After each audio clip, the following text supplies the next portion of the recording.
అందరికీ నమస్కారం.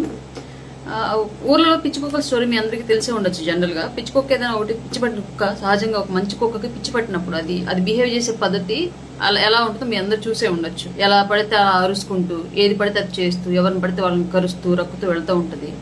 దాన్ని అలాగే కనుక ఎవరు అడ్డు రాకుండా వెళ్ళనిస్తే సుదూరమైనటువంటి ప్రయాణాలు సొంగలు కప్పుకుంటూ ఎక్కడ తాగడానికి నీరు లేక దాని రోగం దానిలోనే ముదిరిపోతూ చావు అంచుల వరకు తొందరగా వెళుతుంది. అలా కాకుండా మిగతా మంచి కుక్కలో ఇంకొక వ్యక్తిలో వీళ్ళు కనుక దాన్ని కట్టడి చేయాలని చెప్పేసి ప్రయత్నం చేస్తే అది అంతకంతకు డబల్ అయ్యి ఇంకా ఎక్కువ అరుస్తూ ఇంకా ఎక్కువ మందిని కరుస్తూ ఇంకా ఎక్కువ కుక్కలకి పిచ్చెక్కిస్తూ దాని యొక్క లోపల ఉన్నటువంటి విషపు తాలూకు సంతతిని ఎక్కువ పెంచుకుంటూ వెళ్ళేటువంటి పరిస్థితి ఉంటుంది. ఇది పిచ్చి కుక్క స్టోరీ జనరల్ గా. అందుకే పిచ్చి కుక్కకి పిచ్చి పట్టినప్పుడు కుక్కకి దాన్ని ఎవరైనా సరే సహజంగా వదిలేసి దానికి ఎవరు అడ్డు రాకుండా ఉంటే అదే తొందరగా కనుమరుగైపోద్ది. అలా కాకుండా అడ్డుపడితే ఖచ్చితంగా అది ఇంకా నేనున్నాను అని చెప్పేసి దాని ఉనికిని చాటుకునేటువంటి ప్రయత్నం చేస్తూ ఇంకా బలాన్ని పుంజుకొని తిరగబడుతూ ఉంటుంది. కాబట్టి చాలా వరకు జనసేన పార్టీల నుంచి బయటికి వెళ్ళిన వాళ్ళు ఎవరి విషయంలో అయినా సరే మేము ఇలాంటి పిచ్చి కుక్కలు కానీ కన్సిడర్ చేసి వాళ్ళు ఎంత ఒర్రుతున్నా సరే వదిలేస్తూ ఉంటాము. వాళ్ళని అనవసరంగా మేము వాళ్ళని టార్గెట్ చేసి వాళ్ళని మాట్లాడి పెద్దవాళ్ళని చేసే ఉద్దేశం మాకు ఉండదు. కాబట్టి పవన్ కళ్యాణ్ గారిని విడిచి వెళ్ళిపోయారు అంటేనే ఆటోమేటిక్ గా వాళ్ళు రాజకీయాలకో ప్రజాసేవకో పనికిరాని వాళ్ళని అర్థంగా భావించుకుని వదిలేస్తూ ఉంటాం మేము జనరల్ గా. ఇది పిచ్చి కుక్క స్టోరీ మాత్రమే. అలాగే ఒక నీతి చెప్పాలనుకుంటున్నాను. ఏంటి అంటే క్లియర్ గా విలువలు వదిలేసిన రాజకీయ నాయకుల్ని వలువలు విడిచేసిన దేహాన్ని ఎవరు ఎక్కువ కాలం చూడరు. ఫస్ట్ క్యూరియాసిటీతో, ఆ తర్వాత యాంగ్జైటీతో, ఆ తర్వాత అవసరంతో, ఆ తర్వాత మొహం మొత్తేసి పక్కన పెట్టేస్తారు. ఇది జనరల్ గా ఉండేటువంటి లక్షణాలు, మనుషులకు లక్షణాలు. మనిషి అయినా సరే రాజకీయ నాయకులైనా సరే విలువలతో ఉన్నన్ని రోజులే ఎక్కడైనా సరే గౌరవింపబడతారు. ఆ విలువలు కోల్పోతే డబ్బు రావచ్చేమో, పదవులు రావచ్చేమో చెప్పలేం, కానీ కొద్ది రోజుల తర్వాత మాత్రం సమాజం చేదరించుకునే స్థాయికి వీళ్ళదే ఉందిలే అని పక్కన పెట్టేసే స్థాయికి అయితే దిగజారిపోద్ది వాళ్ళ యొక్క పరపతి. ఈ విషయం గుర్తుంచుకోవాలి ప్రతి ఒక్కళ్ళు. ఇక ఈ విషయానికి వస్తే చాలా రోజుల నుంచి చాలా మంది క్వశ్చన్ చేస్తూ ఉన్నారు కొన్ని అంశాలు. మీరెందుకు నేను ఇప్పటివరకు మాట్లాడిన స్టోరీ కానీ ఇప్పుడు మాట్లాడబోయేటువంటి స్టోరీకి సంబంధం లేదు. ఇది మాత్రం మధ్యలో ఫుల్ స్టాప్ ఆర్ కామ పెట్టుకున్న తర్వాతే వినండి. కన్నా రజనీ గారి విషయంలో మీరు ఎందుకు స్పందించట్లేదు, ఆవిడ ఇష్టం వచ్చినట్టుగా మాట్లాడుతుంది కదా, మీరు ఎందుకు మాట్లాడరని చెప్పేసి నన్ను చాలా మంది క్వశ్చన్ చేశారు. నేను అన్న ఆన్సర్ ఒకటే, ఆవిడ ఏదో పాత ఎంచుకుంది, ఆవిడ దారిలో ఆవిడ పోనివ్వండి, మనం ఎందుకు అడ్డుపడటం ఆమె దారికి. మనం అడ్డుపడితే ఆగే వ్యక్తి అయితే పార్టీలోనే ఉండేది. పార్టీని దాటి వెళ్ళిపోయి పార్టీ లైన్ మీరేసి మాట్లాడుతూ ఉంది కాబట్టి ఆవిడ గురించి ఎక్కువ ప్రస్తావించడం అనవసరం కదా.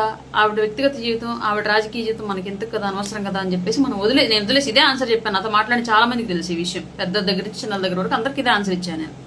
కానీ ఇప్పుడు ఎందుకు మాట్లాడాల్సి వస్తూ ఉందంటే, రాజకీయంగా విమర్శలు చేయొచ్చు, దానికి ఒక లిమిట్స్ ఉంటాయి. సరే లిమిట్లెస్ గా అయినా సరే రాజకీయ విమర్శలు చేయొచ్చు, కానీ వ్యక్తిగత జీవితాల్లోకి వెళ్ళి విమర్శ చేయడం, ఎదుటి వ్యక్తి ఇబ్బందుల్లోనూ ఆపదలోనూ ఉన్నప్పుడు దాన్ని కూడా వెటకారంగా మార్చుకొని దాన్ని కూడా అవకాశంగా మార్చుకొని చేయడం అనేది నిజంగానే నాకు అంత టాలరేట్ చేసినటువంటి అంశంగా అనిపించలేదు. కాబట్టి డెఫినెట్గా స్పందించాలనిపించింది, అందుకే ఇప్పుడు మాట్లాడుతూ ఉన్నాను. పవన్ కళ్యాణ్ గారు సైనస్ సమస్య గురించి ఆవిడ చాలా అంటే చాలా ఎగతాళిగా డౌట్ఫుల్ గా మాట్లాడింది. నా కొడుక్కి కూడా సేమ్ ప్రాబ్లం ఉంది. జనరల్ గా వాడికి ఇప్పటికి చాలా సందర్భాల్లో కొన్నేళ్లేమో 14 ఏళ్ళు దాటాక చేస్తాం, ముందే వద్దని చెప్పేసి డాక్టర్ సజెషన్ చేశారు. 14 ఏళ్ళు దాటిన దగ్గర నుంచి చేద్దామని ట్రై చేస్తామంటే అడిగి జలుబు రాకుండా ఉండాలి, కనీసం 2 నెలలైనా సరే ముక్కులు పొడిగా ఉండాలి, ఎక్కువ ఆ జలుబు తాలూకు వైరస్ అట్లాంటివి లేకుండా, ఇట్లాంటివంతా చెప్తా ఉన్నారు. కాబట్టి ఇప్పటికి కూడా అవ్వలేదు, కానీ ఎప్పుడు చేయించినా సరే వేసవకాలం మాత్రమే చేయించండి అని చెప్పేసి డాక్టర్ క్లియర్ గా చెప్పారు. అంటే దాని అర్థం ఏంటి అంటే చలికాలమో వర్షాకాలమో అట్లా అయితే ఏదో స్నీజింగ్, ఎలర్జీ తాలూకు లక్షణాలు వస్తూ ఉంటాయి. కాబట్టి సహజంగా ఫ్రీక్వెంట్ గా మారుతున్నటువంటి వాతావరణంలో పెరుగుతున్న వైరస్ వాటి వల్ల సర్జరీ చేసినా సరే అంత సక్సెస్ఫుల్ గా దాని రిజల్ట్ ఉండదు. వేసవకాలం అయితే పర్ఫెక్ట్ గా ఉండిద్ది అన్న ఉద్దేశంతో చేస్తూ ఉంటారు. అందుమూలంగాను అండ్ పవన్ కళ్యాణ్ గారు ఎప్పుడు మాక్సిమం ఏసీలో ఉంటారు కాబట్టి ఆయనకి ఆ సమస్య తీవ్రతరం అవుతూ ఉండల్లా ఎమర్జెన్సీగా అది చేసేసి ఉండొచ్చు. పెద్ద మ్యాటరే కాదు అసలు, చెప్పుకోవాలి, దాన్ని కూడా నెగిటివ్ గా చూడాల్సిన అంశం అయితే కాదు. ఎందుకంటే పవన్ కళ్యాణ్ గారికి ఏమి జగన్ గారికి ఉన్నట్టు 38 కేసులు లేవు. కోర్టు వాయిదా వచ్చినప్పుడల్లా మెడం మెడికింది, నడుము మెడికింది అని చెప్పేసి కూర్చోడానికి ఇంట్లో. ఆ పవన్ కళ్యాణ్ గారికి అట్లాంటి ఇబ్బందులు ఏమి లేవు కాబట్టి ఆయన ఆరోగ్యం మీద వంక పెట్టేసి బయట సమాజం నుంచి ఏమైనా తప్పించుకోవాల్సిన అవసరం అయితే ఆయనకి లేదు పవన్ కళ్యాణ్ గారికి. సో ఈవిడ ఆ విషయాన్ని అట్లా తప్పుగా మాట్లాడకుండా ఉండాల్సింది జనరల్ గా. ఇప్పుడు రజనీ గారి విషయంలో చాలా మంది, ఆవిడ కొన్ని ఇంటర్వ్యూలు చూసాను, చాలా మంది నమ్మిన విషయం కూడా, కానీ అవి అబద్ధాలని కొన్ని చెప్తాను. ఆవిడ యొక్క నైతికత ఏ పార్టీది అనేది మీకు ఎగ్జాంపుల్ చెప్తా. పవన్ కళ్యాణ్ గారు ఆమెను పిలిచి ఆవిడ పార్టీలో అధికార ప్రతినిధిగా ఉండి నా పార్టీ కోసం పనిచేయమని చెప్పేసి చెప్పాడని చెప్తోంది కదా, అది పచ్చి అబద్ధం. ఎందుకంటే దానికి సాక్ష్యం నేనే. ఈవిడ పార్టీలో ఫస్ట్ నాగబాబు గారిని కలిపేయడానికి తీసుకెళ్లేటప్పుడు ఈవిడ గురించి నాకు డీటెయిల్స్ అవన్నీ పెట్టి, చూసావా ఎప్పుడన్నా వీడియోలు కొన్ని ఉన్నాయి చూడు, నాగబాబు గారికి పరిచయం చేయడానికి తీసుకెళ్తాను ఈవెంట్ అని చెప్పేసి నాకే చెప్పారు. ఈవెంట్ తీసుకెళ్లి పార్టీకి గాలిపోయే కంపెనీ తీసుకొచ్చి కాలికి తగిలించింది ఎవరయ్యా అంటే కటార శ్రీనివాస్ గారు, నల్లం శ్రీనివాస్ గారు. వీళ్ళిద్దరికి ఎవరు పరిచయం చేశారయ్యా అంటే డాక్టర్ శ్రవంత్ గారు పరిచయం చేసిన తర్వాత కటార శ్రీనివాసరావు గారు, నల్లం శ్రీనివాస్ గారు తీసుకెళ్లి నాగబాబు గారికి పరిచయం చేస్తే నాగబాబు గారు కొన్ని ఆవిడకి సంబంధించిన మాట్లాడిన వీడియోలు చూసి, ఆ తర్వాత నాగబాబు గారే పవన్ కళ్యాణ్ గారిని కన్విన్స్ చేసి అపాయింట్మెంట్ ఏర్పాటు చేసి ఆవిడ్ని కల్పిస్తే ఆవిడ ఆహా ఓహో అని చెప్పినటువంటి మాటలన్నింటినీ పవన్ కళ్యాణ్ గారు నమ్మి ఫస్ట్ కలిసిన రోజే మెడలో కండవ వేసి అధికార ప్రతినిధి హోదా ఆమెకి ఇచ్చారు సార్. అంతే తప్ప ఈవిడ ముందుగా చూడడం, ఈవిడ పార్టీలోకి పిలిపించడం, ఈవిడ సహాయ సహకారాలు లేకపోతే పార్టీని నేను నడపలేనని చెప్పేసి పవన్ కళ్యాణ్ గారు ఫీల్ అవ్వడం, ఇవన్నీ కూడా అన్ని ఫ్యాబ్రికేటెడ్ స్టోరీలు. ఇవన్నీ ఆమె కట్టుకథలు కల్పించి చెప్తా ఉంది మీడియా ముందు.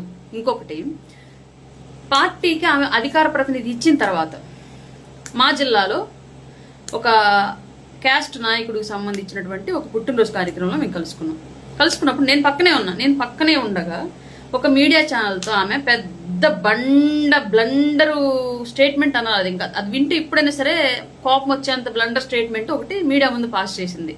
మహిళలకు సంబంధించి, పురుషులకు సంబంధించి, కులాలకు సంబంధించి ఒక స్టేట్మెంట్ ఎంత చండాల నీచ నికృష్టంగా పాస్ చేసినా అంత చండాల నికృష్టంగా పాస్ చేసింది ఆ స్టేట్మెంట్.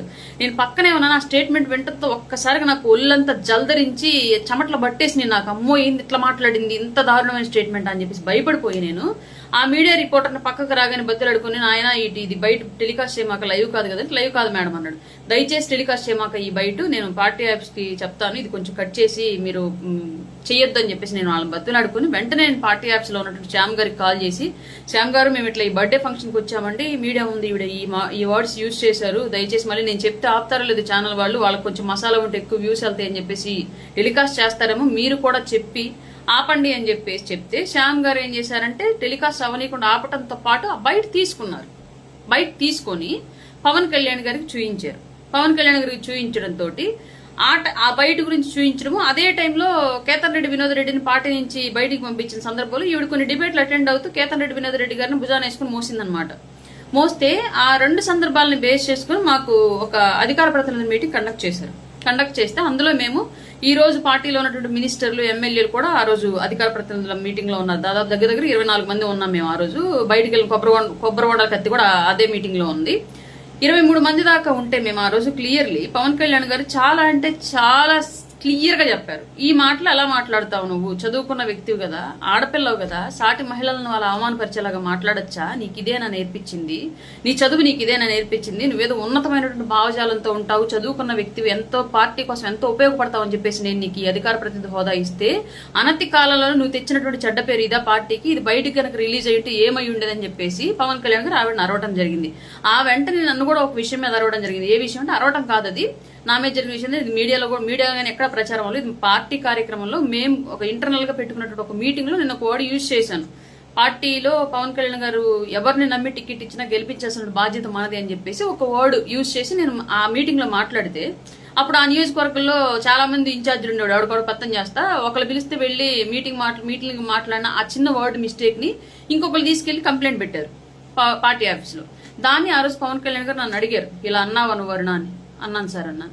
దానికి ఆయన ఎగ్జాంపుల్ గా ఎన్టీఆర్ గారి రాజకీయ జీవితంలో జరిగినట్టు ఒక సంఘటన ఉదాహరిస్తూ చెప్పి, ఇలా అన్నందుకే అలా జరిగింది కాబట్టి పార్టీలో నా తర్వాత అంత స్పీడ్ గా ప్రజల్లోకి వెళ్తున్నట్టు వాయిస్ నీదే, అందరూ చాలా ఆసక్తిగా గమనిస్తున్నారు అన్న నిన్ను, కాబట్టి నువ్వు ఏం మాట్లాడినా సరే ఆచితూచి మాట్లాడు, ఎంత పాపులారిటీ పెంచుకుంటామో తర్వాత తప్పు జరిగితే అంతే స్థాయిలో డ్యామేజ్ కూడా జరిగింది, కాబట్టి నా కోసం నేను ఎంచుకున్నటువంటి రాజకీయ జీవితంలో నా కోసం మీ అందరూ నాతో నడవాలనుకుంటున్నాను, నేను ప్రయాణం చేయాలనుకున్న 25 ఏళ్ల రాజకీయ చరిత్రలో రాజకీయ కెరియర్ లో నాతో పాటు నువ్వు కూడా ఉండాలనుకుంటున్నాను, ఎన్ని బాణాలు తగిలినా బలంగా నా కోసం నిలబడి ఉండు, మనందరం కలిసి మనం చూడాలనుకున్న సమాజాన్ని చూస్తున్నామని చెప్పేసి ఓపెన్ గా 23 మంది ముందు చెప్పడం జరిగింది పవన్ కళ్యాణ్ గారు. ఆ కోపం కాస్త ఇటు కూడా టర్న్ అయిందనమాట. అలా జరిగింది. అప్పుడు ఫస్ట్ వార్నింగ్ ఇచ్చారు ఆయన రజనీ గారికి. ఇచ్చిన తర్వాత ఆవిడ ఆ రోజు ఏడ్ చేసి ఎక్స్ప్లెనేషన్ ఇచ్చుకొని ఇంకొకసారి జరగదు అని చెప్పేసి ఆల్మోస్ట్ ఆల్ కాళ్ళ మీద పడి ఏడ్చినంత పని చేసి ఇంకా జరగదు అని చెప్పేసి చెప్పడం జరిగింది. కానీ తర్వాత కూడా చాలా సందర్భాల్లో ఆవిడ అట్లాంటి రెచ్చగొట్టేటువంటి మాటలనే మాట్లాడుతూ ఉండటం చాలా సందర్భాలు జరిగింది. ఇది ఇలా జరుగుతూ ఉన్న క్రమంలో పార్టీ ఆఫీస్ కొన్ని కంప్లైంట్లు వెళ్ళాయి. పేటీఎం ఎలా అయితే వైసీపీ కార్యకర్తల్ని నేర ప్రవృత్తి వైపు, మహిళల్ని జుగుప్సాకరంగా మాట్లాడేటువంటి పోస్టులు పెట్టేటువంటి విధానం వైపు మళ్లించిందో, వాళ్ళ భవిష్యత్తుని ఏ విధంగా తప్పు వైపు మళ్లించిందో పేటీఎం ఈ జగన్మోహన్ రెడ్డి స్టార్ట్ చేసిన తర్వాత సోషల్ మీడియా వింగ్, అలాగే ఈవిడ కెరీర్ ని జనసేనలో ఆమె యొక్క ఫోన్ పే కొంతవరకు అడ్డుకట్ట వేసిందని చెప్పి అయితే చెప్తాను. ఎందుకంటే ఎవరైనా ఈవిడ మాట్లాడే మీడియా ముందు మాట్లాడే మాటలు ఆహా ఓహో అని నమ్మి ఇవి నిజంగా నిస్వార్థంగా సేవ చేసేటువంటి జన సైనికురాలు కావాలని చెప్పేసి నమ్మేసి జనసేన కార్యకర్తలు ఎవరైనా ఇబ్బందుల్లో ఉండి కాల్ చేస్తే ఫస్ట్ డబ్బులు కొట్టండి, తర్వాత మీ సమస్య పెట్టండి, తర్వాత విని నేను కన్సల్ట్ అవ్వాలంటే అవుతా, లేదంటే లేదు. ఈ వెర్షన్ చాలా వరకు నడిచి ఈవిడ ప్రాపర్గా రెస్పాండ్ అవ్వక కొన్ని కేసులు తీసుకొని వాటిని కూడా వాదించక వాళ్ళ దగ్గర తీసుకున్నటువంటి ఎక్కువ మొత్తంలో డబ్బు తిరిగి ఇవ్వక నంబర్ ఆఫ్ కంప్లైంట్లు పార్టీ ఆఫీస్కి వెళ్ళాయి. ఈ విషయం మీద ఎలా ఏంటా అని పార్టీ ఆఫీస్ మదన పడుతూ ఉన్న టైంలో ఎలక్షన్ అయిపోయింది, మనం గెలిచాం, ఇదంతా జరిగిపోయింది. జరిగిపోయిన తర్వాత తిరుపతిలో పవన్ కళ్యాణ్ గారు సనాతన సభ పెట్టారు, మీ అందరికీ తెలిసే ఉండొచ్చు. సనాతన సభ గురించి ఆ రోజు అండ్ ఆ తర్వాత రోజు డిబేట్లు కండక్ట్ అయ్యాయి. డిబేట్లు కండక్ట్ అవుతున్న టైంలో ఒక ఛానల్లో ఈవిడ కూర్చొని ఒక అతిపెద్ద స్టేట్మెంట్ని కూటమిలో ఉన్నటువంటి ఒక పార్టీ మీద పాస్ చేసింది. పాస్ చేయడంతో వాళ్ళు బిత్తరపోయి ఇంకా పార్టీ ఆఫీస్కి కంప్లైంట్ పెట్టారు. ఏంటి మీ అధికార ప్రతినిధి ఇట్లాంటి స్టేట్మెంట్ ఇచ్చింది మా పార్టీ గురించి, ఇది మీ స్టాండా మీ పార్టీ స్టాండా, ఏం మాటలు ఈ మాటలు అని చెప్పేసి పార్టీ ఆఫీస్ వాళ్ళని మెయిల్ పెట్టి మరీ అడిగారు. వాళ్ళకి పార్టీ ఆఫీస్ వాళ్ళు కూడా ఇంకా ఆన్సర్ చెప్పడానికి లేని పరిస్థితి, ఆ బిట్ కట్ చేసి పెట్టారు. ఆవిడ కంప్లీట్ ఆ లింక్ మొత్తం కట్ చేసి పార్టీ ఆఫీస్కి పెట్టారు. పెట్టిన తర్వాత ఆమెకి మహిళ కాబట్టి సగౌరవంగా పర్సనల్గా మేము తిరిగి మరలా మీ మీద వచ్చినటువంటి కొన్ని ఆరోపణల మూలంగా, కొన్ని కంప్లైంట్ల మూలంగా ప్రస్తుతానికి మిమ్మల్ని పార్టీ కార్యక్రమాలకు దూరంగా పెడుతున్నాము.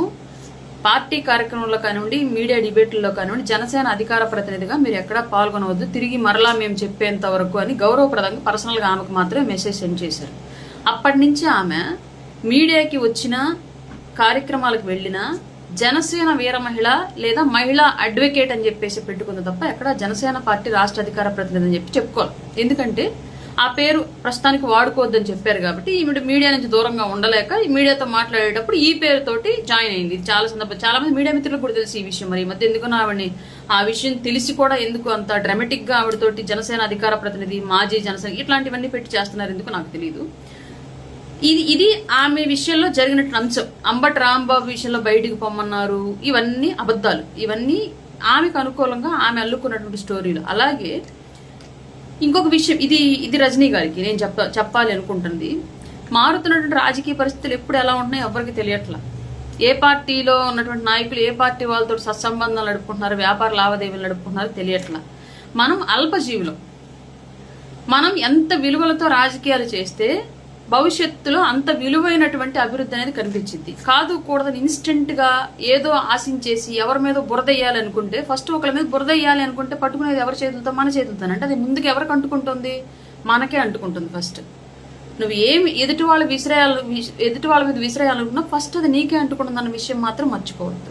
మీ నైతికత, మీ విలువలు, మీ రాజకీయం, మీరు చేస్తున్న పార్టీలోకి రాగానే పదవి ఇవ్వలేదని చెప్పేసి, ప్రభుత్వంలోకి రాగానే పదవి ఇవ్వలేదని చెప్పేసి, నేను మహిళా కమిషన్ అడిగాను ఇవ్వలేదని చెప్పేసి ఇంత నెగటివ్ గా ప్రచారం చేయడం, దీన్ని కూర్చున్న కొమ్మ నరగడం అంటారు, లేదంటే ఏరు దాటాకి తెప్ప తగలేయడం అంటారు. ఆల్మోస్ట్ వాళ్ళు నాకు ఇట్లాంటి సామెతలన్నీ మీలాంటి వాళ్ళని చూసి పుట్టుండొచ్చు బహుశా.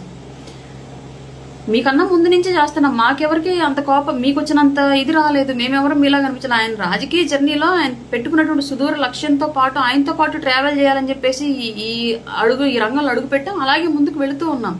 పర్టికులర్లీ మీకు మాత్రమే స్పెషల్ ఐడెంటిటీ కావాలి, వచ్చినటువంటి 2 సంవత్సరాలకే మీకు కమిషన్లు ఇవ్వాలి, చైర్పర్సన్లు ఇవ్వాలి, లేదంటే నేను బురదేస్తానని చెప్పేసి అంటే ఎంతవరకు కరెక్ట్ అది? ఇప్పుడు ఎవరు పవన్ కళ్యాణ్ గారు ఇచ్చిన మాట ప్రకారం నాతో జర్నీలో నడవండి, పేరు వస్తుంది, పేరు తర్వాత ఏమైనా అభివృద్ధి వస్తుంది అని చెప్పేసి క్లియర్గా చెప్పాడు. ఆయన మాట మీద ఆయన ఉన్నాడు, ఆయన పని చేసుకుంటూ వెళ్ళిపోతున్నాడు. ఆయన ఒక నాయకుడిగా ప్రూవ్ చేసుకుంటూ ప్రజలకి ఏ ఉద్దేశంతో అయితే ఒక ప్రజాప్రతినిధులు ఎన్నుకుంటారో ఆ ఉద్దేశాన్ని ఫుల్ఫిల్ చేసుకుంటూ ఆయన వెళ్ళిపోతూ ఉన్నాడు. మధ్యలో మీ నైతికత ఎత్తిపోయింది. మీరు ఏ ఉద్దేశంతో పార్టీ కండవ కప్పుకున్నారు? ఇవాళ పర్టికులర్లీ ఎందుకు మొన్నటి వరకు బెల్లమైనటువంటి పవన్ కళ్యాణ్ గారు ఇవాళకి ఇవ్వాలి మీకు అల్లంలాగా మాకు కనిపిస్తున్నాడు అంటే మార్పు ఎవరిలో వచ్చింది? పవన్ కళ్యాణ్ గారు ఏం మారలా, ఆయన అలాగే ఉన్నాడు. మీలో వచ్చిన మార్పు చూసుకోండి. నా దృష్టిలో నేను చెప్పేది ఎప్పుడైనా ఒకటే, రాముడి ఆశయం గొప్పదా, హనుమంతుడి సాయం గొప్పదా అంటే రాముడి ఆశయమే గొప్పది. రాముడి ఆశయం కోసం పనిచేశాడు కాబట్టి, సాయం చేశాడు కాబట్టి హనుమంతుడు కూడా దేవుడిగా కీర్తింపబడ్డాడు. ఆయనలో ఉన్నటువంటి బలాన్ని ప్రపంచానికి సాటి చెప్పిన వాడు అయ్యాడు. ఎంతో మందికి వాళ్ళ ఆరాధ్య దైవం అయ్యాడు హనుమంతుడు. కారణం ఏంటి? రాముడు పెంచుకున్నటువంటి ఆశయం కోసం పనిచేయడం మూలంగానే. అలాగే ఇక్కడ పవన్ కళ్యాణ్ గారు పెట్టుకున్నటువంటి రాజకీయ ఆశయం కోసం పనిచేస్తూనే మాలాంటి వాళ్ళు మీలాంటి వాళ్ళు ఎందరో పేరు తెచ్చుకున్నారు. ఇది మీ గొప్ప మా గొప్ప కాదు. ఆయన ఎంచుకున్నటువంటి లక్ష్యం గొప్ప, ఆయన నడుస్తున్నటువంటి దారి గొప్ప, ఆయన వెళుతున్నటువంటి తీరు గొప్ప, ఆయన వెనకాల మనం నడుస్తున్నటువంటి అందువల్లే మనకి గొప్ప. మీరు సపరేట్ గా లాయర్ గా మీరు పెద్ద తురుమై ఉండొచ్చు, నేను మార్కెటింగ్ పర్సన్ గా నేను పెద్ద తురుమై ఉండొచ్చు, బట్ పొలిటికల్ గా నేను జీరో మీరు జీరో. పవన్ కళ్యాణ్ అనేటువంటి ఒక విలువైన అక్షరం, ఒక అంకె మన పక్కన చేరబట్టే మనకు వాల్యూ పెరిగింది ఈ జీరోలకి. అది అర్థం చేసుకోలేకపోతే ఎవరు ఏం చేయలేరు. చిన్నపిల్లలకైతే కొట్టో తిట్టో చెప్తారు, లేదా మూర్ఖులకైతే ఏదో ఒకటి చేసి చెప్తారు. మేము అతి గొప్ప మేధావులు అని చెప్పే వాళ్ళకి ఏం చెప్తాము? ఈ కులం కోట్లు మతం సూట్ల పక్కన దాక్కొని ఎన్నాళ్ళని రాజకీయాలు చేస్తారు? ఎవరు చేయలేరు ఎక్కడా కూడా. ఒక కులం గోడ మీద నిలబడ్డ వాళ్ళు ఎప్పుడు కూడా రాజకీయ నాయకులు అవ్వలేరు. ఈ విషయం గుర్తుపెట్టుకోండి. ఒక కులం కోసమే పెట్టాను నేను పార్టీ అంటే అసలు నిజమే కాదు. ఇది ముమ్మాటికి నమ్మదగ్గ విషయం కాదు. ఇది మోసగించేటువంటి విషయం. ఏ కులం పేరు చెప్పుకుంటున్నారో ఆ కులాన్ని ఆ వ్యక్తులు మోసగించేటువంటి విషయం ఇది క్లియర్ గా. ఇది అర్థమైతే చాలు. ఇంతకన్నా ఇంకా గట్టిగా చెప్తే మహిళ అయిపోయారు కాబట్టి మళ్ళీ రేపు పొద్దున్న నేను ఆ ఏడుపులు మీడియా ముందు వెళ్ళలేను. Not interested. నేను చెప్పాలని సూటిగానే చెప్పాను, మీకు అర్థమైందని అనుకుంటున్నాను. దయచేసి మీరు మీ లక్ష్యం ఏంటో ఆ లక్ష్యం సరైన మార్గంలో వెళ్ళండి. ఇది రాంగ్ వే. పవన్ కళ్యాణ్ గారిని తిట్టడం వల్ల, లేదా ఇంకొకరిని తిట్టడం వల్ల ఏదో వచ్చేస్తుంది అంటే ఆ టైంకి రావచ్చు, డబ్బులు రావచ్చేమో, గుర్తింపు రావచ్చేమో, 10 వాళ్ళ పెయిడ్ యూట్యూబ్ ఛానల్స్ పిలిచి మీటింగ్లు పెట్టచ్చేమో, లేదా ఇంకేదైనా పదవులు ఇవ్వచ్చేమో. కానీ ఎంతకాలం? వాస్తవం ఎప్పటికైనా నిలబడుతుంది, అబద్ధం ఎప్పుడైనా పడుకుంటుంది. అది గుర్తుపెట్టుకోవాలి.